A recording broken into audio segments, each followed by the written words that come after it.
Hey, welcome back to the R2 101 series where I guide you through everything you need to get the most out of Cloudflare R2. In today's video, we're exploring the data migration tools available in R2, Supersloper and Sippy. Interesting names, right? Let's get right into it.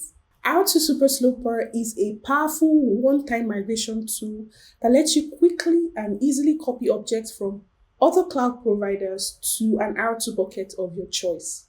You can choose Supersloper if your cloud storage bucket mostly contains objects under 1 terabyte. However, keep in mind that if any objects are larger than 1 terabyte, it will be skipped, so you would need to migrate those separately. That's where tools like rclone comes in. rclone gives you more flexibility and control, and it's perfect for migrating large objects or managing data across different cloud storage providers.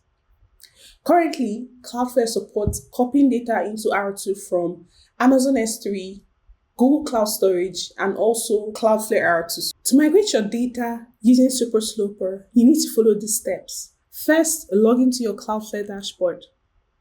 Select R2 Object Storage, and underneath that, click Data Migration.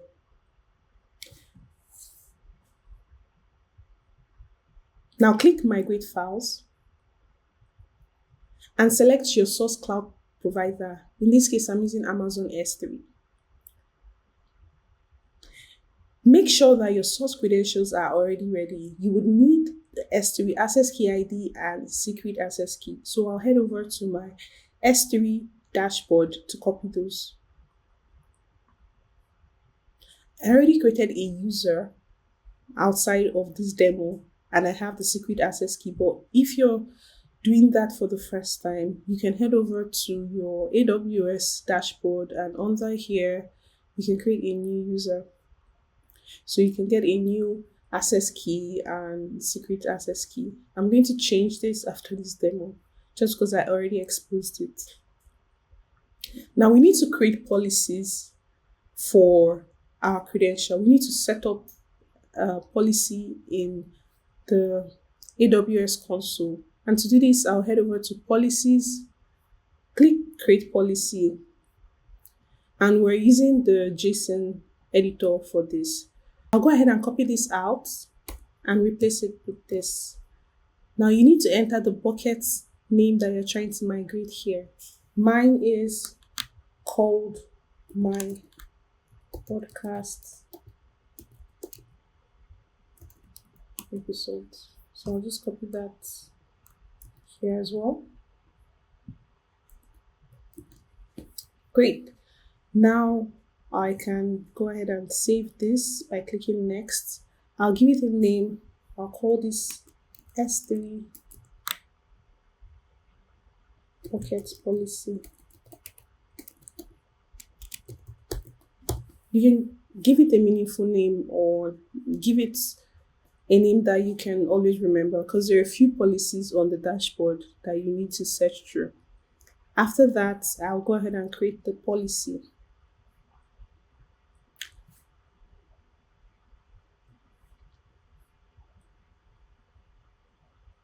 Then I'll head over to my users dashboard here, click my current user, and now I want to attach the policy I just created to this user. So I'll go ahead and say add permissions here, attach policies directly, and I called mine S3 bucket policy. So I'll go ahead and click next and add permissions. So now I have added the policy to my user, and I already have my access key and secret key, so I can head back to my R2 dashboard. The name of the bucket I'm migrating is called my podcast episode. I'll go ahead and add the key ID and the secret access key. I'm going to roll this over after this demo, so this should be safe. Now you also have the bucket subpath. So if within your S3 buckets there is a folder or a path that you'd like to migrate only, you can specify that here, but we're not using this, so I'll go ahead and click next. I believe I'm supposed to add my podcast episode, so This should fix this error. Go ahead and say next. Great. So now I'm supposed to select the destination R2 bucket. So the bucket that I want to migrate my files to is called podcasts. And then I need to create an R2 access key ID and access key. And you can do this by clicking on the link here. So when you go to the API tokens page within R2, you create a user API token. Make sure you give it read and write access, and then you can generate your own key to use here. So once that's done, I'm going to select yes, I want to overwrite because I already migrated before. So I want to overwrite the files that I've migrated, and then I'll click next. So now I can see an overview of my destination R2 bucket, which is called podcast, and the source bucket, which is called my podcast episodes. So I'll go ahead and click migrate files. Now it says it found 2 files and it's going ahead to migrate those files to my R2 bucket. Great. That's it. We have successfully migrated our object from S3 to R2. Although we used S3 in this demo, the same general steps apply to other cloud providers. Now let's talk about Sippy. Sippy is a powerful service that lets you incrementally migrate your data into R2 as it's been requested.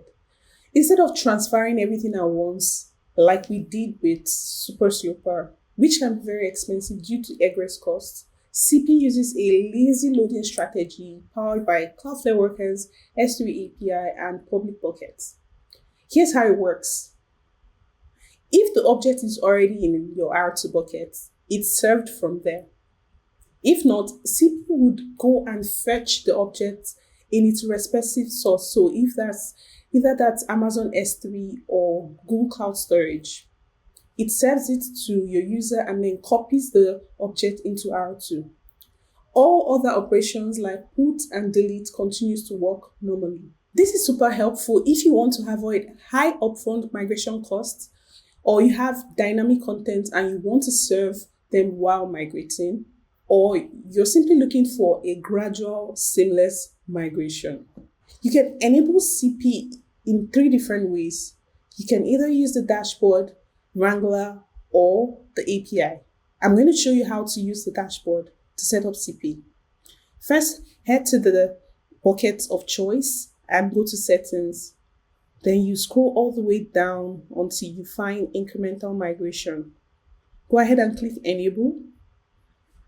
You can choose between AWS or GCP depending on the provider that you're trying to use. I am using AWS S3. So I'll go ahead and select that. Now I'll add the region, which is US East 1, the name of my bucket, my podcast episode, and then I'll pass in the access key ID that I have created.